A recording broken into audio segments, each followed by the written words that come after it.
ನಮಸ್ಕಾರ ವೀಕ್ಷಕರೇ, ನ್ಯೂಸ್ 24 ಕನ್ನಡ ಚಾನೆಲ್ಗೆ ಸ್ವಾಗತ. ಸಂವಿಧಾನ ಶಿಲ್ಪಿ ಡಾಕ್ಟರ್ ಬಿ.ಆರ್. ಅಂಬೇಡ್ಕರ್ ಅವರ 135ನೇ ಜಯಂತಿಯನ್ನು ರಾಜ್ಯಾದ್ಯಂತ ಸಡಗರದಿಂದ ಆಚರಿಸಲಾಗುತ್ತಿದೆ. ಇದೇ ಸಂದರ್ಭದಲ್ಲಿ ಚಿತ್ರದುರ್ಗ ಜಿಲ್ಲೆಯ ಚಳ್ಳಕೆರೆ ತಾಲೂಕಿನ ಮಲ್ಲೋರಹಳ್ಳಿ ಗ್ರಾಮದಲ್ಲಿ ಶ್ರೀ ಮಹರ್ಷಿ ವಾಲ್ಮೀಕಿ ಭೀಮಸೇನೆ ವತಿಯಿಂದ ಅದ್ದೂರಿ ಕಾರ್ಯಕ್ರಮ ಆಯೋಜಿಸಲಾಯಿತು. ಚಳ್ಳಕೆರೆ ತಾಲೂಕಿನ ನಾಯಕನಹಟ್ಟಿ ಹೋಬಳಿಯ ಮಲ್ಲೋರಹಳ್ಳಿ ಗ್ರಾಮದಲ್ಲಿಂದು ನೀಲಿ ಸಾಗರವಾಗಿ ಮಾರ್ಪಟ್ಟಿತ್ತು. ಶ್ರೀ ಮಹರ್ಷಿ ವಾಲ್ಮೀಕಿ ಭೀಮಸೇನೆ ವತಿಯಿಂದ ಆಯೋಜಿಸಲಾಗಿದ್ದ ವಿಶ್ವರತ್ನ ಡಾಕ್ಟರ್ ಬಿ.ಆರ್. ಅಂಬೇಡ್ಕರ್ ಅವರ 135ನೇ ಜಯಂತಿ ಕಾರ್ಯಕ್ರಮದಲ್ಲಿ ಜನಸಾಗರವೇ ಹರಿದು ಬಂದಿತು. ವೇದಿಕೆಯ ಮೇಲೆ ಗಣ್ಯರು ಬಾಬಾ ಸಾಹೇಬರ ಭಾವಚಿತ್ರಕ್ಕೆ ಪುಷ್ಪ ನಮನ ಸಲ್ಲಿಸುವ ಮೂಲಕ ಕಾರ್ಯಕ್ರಮಕ್ಕೆ ಚಾಲನೆ ನೀಡಿದರು. ಕಾರ್ಯಕ್ರಮದ ದಿವ್ಯ ಸಾನ್ನಿಧ್ಯವನ್ನು ಶ್ರೀ ವಿಜಯ ಮಹಾಂತೇಶ್ವರ ಶಾಖಾ ಮಠದ ಪೀಠಾಧಿಪತಿಗಳಾದ ಶ್ರೀ ಬಸಲಿಂಗ ಮಹಾಸ್ವಾಮೀಜಿಯವರು ವಹಿಸಿದರು. ಇನ್ನು ಪೊಲೀಸ್ ಇನ್ಸ್ಪೆಕ್ಟರ್ ಜಿ.ಬಿ. ಉಮೇಶ್ ಕಾರ್ಯಕ್ರಮದಲ್ಲಿ ಭಾಗವಹಿಸಿ ಸಾಮಾಜಿಕ ಸ್ವಾಸ್ಥ್ಯದ ಬಗ್ಗೆ ಮಾತನಾಡಿದರು. ಈ ಸಂದರ್ಭದಲ್ಲಿ ಸಂಜೀವಿನಿ ಟ್ರಸ್ಟ್ ಸಂಸ್ಥಾಪಕ ಹಾಗೂ ರಾಜ್ಯ ಪ್ರಧಾನ ಕಾರ್ಯದರ್ಶಿ ಮಲ್ಲೂರಹಳ್ಳಿ ಜೆ. ಸಣ್ಣ ಮಲ್ಲಯ್ಯ ಹಾಗೂ ಮಾಜಿ ಉಪಾಧ್ಯಕ್ಷ ಬಿ. ಕಾಟಯ್ಯ, ಆರೋಗ್ಯ ಇಲಾಖೆಯ ಶಿಕ್ಷಣಾಧಿಕಾರಿ ಎಸ್.ಬಿ. ತಿಪ್ಪೇಸ್ವಾಮಿ, ಹಿರಿಯ ಕಲಾವಿದ ಡಿ. ರಾಜಣ್ಣ ಸೇರಿದಂತೆ ದುರುಗೇಶ್, ಸಂತೋಷ್ ಕುಮಾರ್, ಡಿ.ಆರ್. ಸಂಜೀವಿನಿ, ಡಿ. ರಂಗಸ್ವಾಮಿ ಮೊದಲಾದವರು ಉಪಸ್ಥಿತರಿದ್ದರು. ವಹಿಸಿರ್ತಕ್ಕಂತಹ ಶ್ರೀ ಶ್ರೀ ಬಸವಾದಿ ಶರಣರಿಗೆ ಭಕ್ತಿಪೂರ್ವಕವಾಗಿ ನಮಿಸುತ್ತಾ, ಹಾಗೆ ಈ ವೇದಿಕೆಯ ಮೇಲೆ ಆಸೀನರಾಗಿರ್ತಕ್ಕಂತಹ ಡಾಕ್ಟರ್ ಬಿ.ಆರ್. ಅಂಬೇಡ್ಕರ್ ಅವರ 135ನೇ ಜನ್ಮ ದಿನಾಚರಣೆಯ ಪ್ರಯುಕ್ತ ತಾವೆಲ್ಲರೂ ಸೇರಿ ಈ ಒಂದು ಜಯಂತಿಯನ್ನು ನಡೆಸಿಕೊಡ್ಬೇಕು ಅಂತ ಹೇಳ್ಬಿಟ್ಟು ಎಲ್ಲ ಗಣ್ಯರು ಸಹ ಇಲ್ಲಿ ಆಸೀನರಾಗಿದ್ದಾರೆ. ಪ್ರತಿಯೊಬ್ಬ ಆಸೀನರಾಗಿರ್ತಕ್ಕಂತಹ ಗಣ್ಯರು ಸಹ ಅಂಬೇಡ್ಕರ್ ಅವರ ಮೇಲಿನ ಅಪಾರವಾದ ಭಕ್ತಿ ಗೌರವದಿಂದ ಇಲ್ಲಿ ಕುಳಿತುಕೊಂಡಿದ್ದಾರೆ. ಎಲ್ಲ ಗಣ್ಯರಿಗೂ ಸಹ ನಮಸ್ಕಾರಗಳನ್ನ ಈ ಮೂಲಕ ತಿಳಿಸ್ತೇನೆ. ಹಾಗೆ ವೇದಿಕೆಯ ಮುಂಭಾಗದಲ್ಲಿರತಕ್ಕಂತಹ ಸಮಸ್ತ ಗ್ರಾಮಸ್ಥರಿಗೂ ಹಾಗೂ ಪತ್ರಿಕಾ ಮಾಧ್ಯಮದವರಿಗೂ ಸಹ ನಮಸ್ಕಾರಗಳನ್ನ ತಿಳಿಸ್ತೇನೆ.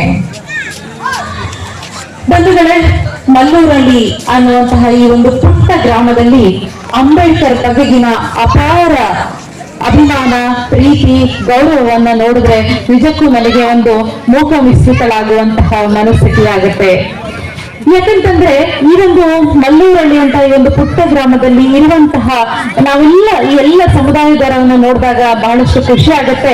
ಇಲ್ಲಿ ಅಂಬೇಡ್ಕರ್ ಅವರ ಬಗ್ಗೆ ಇಷ್ಟೆಲ್ಲ ಒಂದು ಮನಸ್ಸಲ್ಲಿ ಸ್ಥಾನವನ್ನ ಕೊಟ್ಟಿದ್ದೀರಾ ಅಂತ ನನಗನ್ಸುತ್ತೆ.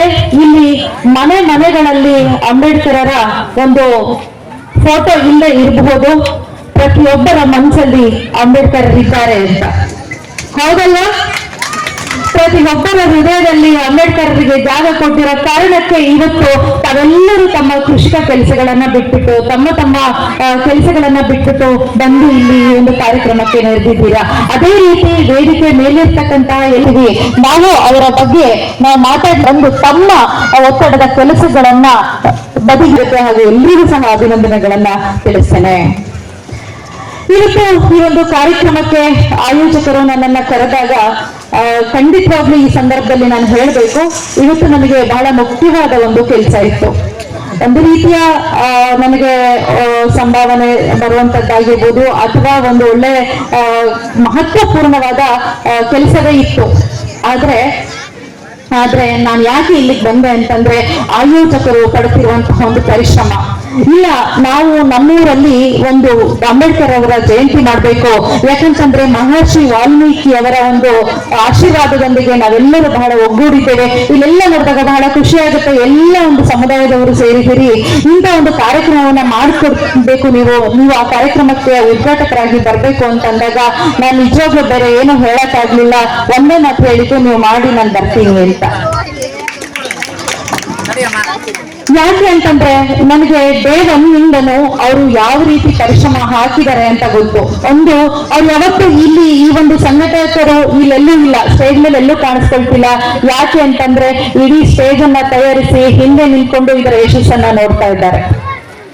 ಅದು ಬಹಳ ಖುಷಿ ಆಗುತ್ತೆ. ಯಾವೇ ಒಬ್ರು ನಾಯಕರಾಗ್ಲಿ, ಯಾರೇ ಒಬ್ರು ಸಂಘಟಕರಾಗ್ಲಿ, ಅವರು ಕಾರ್ಯಕ್ರಮವನ್ನ ಯಶಸ್ವಿಗೊಳಿಸುತ್ತ ಅದಕ್ಕೆ ಎಷ್ಟು ಪರಿಶ್ರಮ ಹಾಕ್ಬೇಕು ಅಂತ ಸ್ವತಃ ಒಬ್ರು ಆಯೋಜಕರಾಗಿ ನಮಗೆ ಗೊತ್ತಿರುತ್ತೆ. ಖಂಡಿತವಾಗ್ಲೂ ಅದರ ಹಿಂದಿನ ಶ್ರಮ ಹೇಗೆ ಏನು ಅಂತ ಹೇಳ್ಬಿಟ್ಟು ಹಾಗೆ ಬಂಧುಗಳೇ, ಇಂದು ನಾವು ಬಹಳ ಒಳ್ಳೆ ವಿಚಾರಕ್ಕೆ ಸೇರ್ಕೊಂಡಿದ್ದೀವಿ. ಎಲ್ಲರೂ ಸಹ ಅಂಬೇಡ್ಕರ್ ಅವರ ಹುಟ್ಟಿದ ದಿನವನ್ನ ಆಚರಣೆ ಮಾಡ್ಲಿಕ್ಕೆ ನಾವಿಲ್ಲಿ ಸೇರ್ಕೊಂಡಿರುವಂತದ್ದು. ನಾನು ಅಂಬೇಡ್ಕರ್ ಅವರ ಬಗ್ಗೆ ಮಾತಾಡ್ತಾ ಹೋದ್ರೆ ನಿಜವಾಗ್ಲೂ ಸಮಯ ಗೊತ್ತಾಗೋದಿಲ್ಲ. ಯಾರಾದ್ರೂ ನಿಮ್ಗೆ ಇಷ್ಟೇ ಸಮಯ ಅಂತ ಮಿತಿಗೊಳಿಸಿದ್ರೆ ಖಂಡಿತ ನನಗೆ ತಿಳಿಸಿ, ನಾನು ಆಮೇಲೆ ನನ್ನ ಮಾತುಗಳನ್ನ ನಾನು ನಿಲ್ಲಿಸ್ತೇನೆ. ಯಾಕೆಂತಂದ್ರೆ ಅಂಬೇಡ್ಕರ್ ಅವರೊಬ್ರು ವ್ಯಕ್ತಿ ಅಲ್ಲ, ನನಗವರು ಪ್ರೇರಣೆ ಮತ್ತು ನನ್ನ ಶಕ್ತಿ. ಹೌದು ಬಂಧುಗಳೇ, ಅಂಬೇಡ್ಕರ್ ಅಂದ್ರೇನೆ ಹಾಗೆ. ಈ ಒಂದು ನೀಲಿ ಬಾವುಟವಿದೆಯಲ್ಲ, ಅದಕ್ಕಿರುವ ತಾಕತ್ತೆ ಹಾಗೆ. ಗೊತ್ತಿಲ್ಲ, ಈ ಒಂದು ನೀಲಿ ಬಾವುಟವನ್ನ ಹಾಕಿಕೊಂಡಾಗ ನನಗೆ ಒಂದು ರೀತಿಯ ರೋಮಾಂಚನ ಆಗುತ್ತೆ. ಯಾಕೆ ಅಂತಂದ್ರೆ ಶತಶತಮಾನಗಳಿಂದ ಭಾರತದಲ್ಲಿದ್ದಂತಹ ಅನಿಷ್ಟ ಪದ್ಧತಿಗಳನ್ನ ತೊಡಗಿಸುವಲ್ಲಿ ಈ ಒಂದು ನೀಲಿ ಬಾವುಟ ಮಾಡಿರ್ತಕ್ಕಂಥ ಹೋರಾಟ, ಅನುಭವಿಸಿರ್ತಕ್ಕಂತಹ ಹೋರಾಟದ ಹಾದಿಗಳು ನನಗೆ ನೆನಪಾಗುತ್ತೆ. ಇಂತಹ ಒಂದು ಅಮೂಲ್ಯವಾದ ಬಣ್ಣದ ಬಾವುಟ ನನ್ನಲ್ಲಿ ಬಿತ್ತು ಅಂದಾಗ ಖಂಡಿತವಾಗ್ಲೂ ರೋಮಾಂಚನ ಆಗುತ್ತೆ. ಇವತ್ತು ನಾವೆಲ್ಲರೂ ಸಹ ಇಲ್ಲಿ ಬಂದು ಕೂತಿದ್ದೀವಿ. ಎಲ್ಲರೂ ಸಹ ಅಂಬೇಡ್ಕರ್ ಬಗ್ಗೆ ಯಾರು ಏನು ಅಂತಂದೇಳಿ ನಿಮ್ಗೆ ಮತ್ತಷ್ಟು ಹೇಳ್ಬೇಕಾಗಿಲ್ಲ. ಯಾಕೆ ಅಂತಂದ್ರೆ ನಾವು ಇಂತಹ ಒಂದು ಕಾರ್ಯಕ್ರಮವನ್ನ ಹಮ್ಮಿಕೊಂಡಿದ್ದೀವಿ, ಇಂತಹ ಒಂದು ಕಾರ್ಯಕ್ರಮಕ್ಕೆ ನಾವೆಲ್ಲರೂ ಸೇರ್ತಿದ್ದೀವಿ ಅನ್ನುವಂತಹ ಸ್ವಾತಂತ್ರ್ಯವನ್ನ ನೀಡಿದ್ದೆ. ಎಲ್ಲರಿಗೂ ಸಹ ಶಿಕ್ಷಣ ಸಿಗಬೇಕು ಅಂತ ಹೋರಾಟ ಮಹನೀಯರು ಅವರು. ಸಾಮಾಜಿಕ ನ್ಯಾಯ ಬೇಕು, ಎಲ್ಲರೂ ಸಹ ಮೇಲು ಕೀಳು ಎಂಬ ಭೇದ ಭಾವ ಇಲ್ಲದೆ ನಾವು ಬದುಕಬೇಕು. ಸಮಾಜದ ಅತ್ಯಂತ ಕೆಳವರ್ಗಕ್ಕೆ ಸೇರಿದವರು, ಅವರಿಗೆ ಬದುಕುವ ಒಂದು ಘನತೆಯೂ ಸಹ ಇರ್ತಕ್ಕಂತಹ ಸಾಮಾಜಿಕ ಸ್ಥಿತಿಯಲ್ಲಿ ಬೆಳೆದು ಬಂದವರು. ಇನ್ನೂ ಒಂದು ಗೊತ್ತಿದ್ದೆಲ್ಲ, ಸರಳ ಭಾಷೆಯಲ್ಲಿ ಹೇಳೋದಾದ್ರೆ ಕುಡಿಯೋ ನೀರಿಗೆ ಹೋದಾಗ ಆ ನೀರು ಮುಟ್ಟಿದ್ದನ್ನೇ ಮೈಲಿಗೆ ಅಂದ್ರಂತೆ. ಹೌದಲ್ವಾ? ಇವತ್ತು ಕೇಳಿರ್ತೀರಲ್ವಾ, ನೀವು ಮುಟ್ಟಿದ್ರಿಂದ ಆ ನೀರು ಮೈಲಿಗೆ ಆಯ್ತು ಅಂತ. ಗಂಗೆಗೆಲ್ಲಾದ್ರೂ ಮೈಲಿಗೆ ಉಂಟೆ? ನಾವೀಗ ಯಾವುದೋ ಒಂದು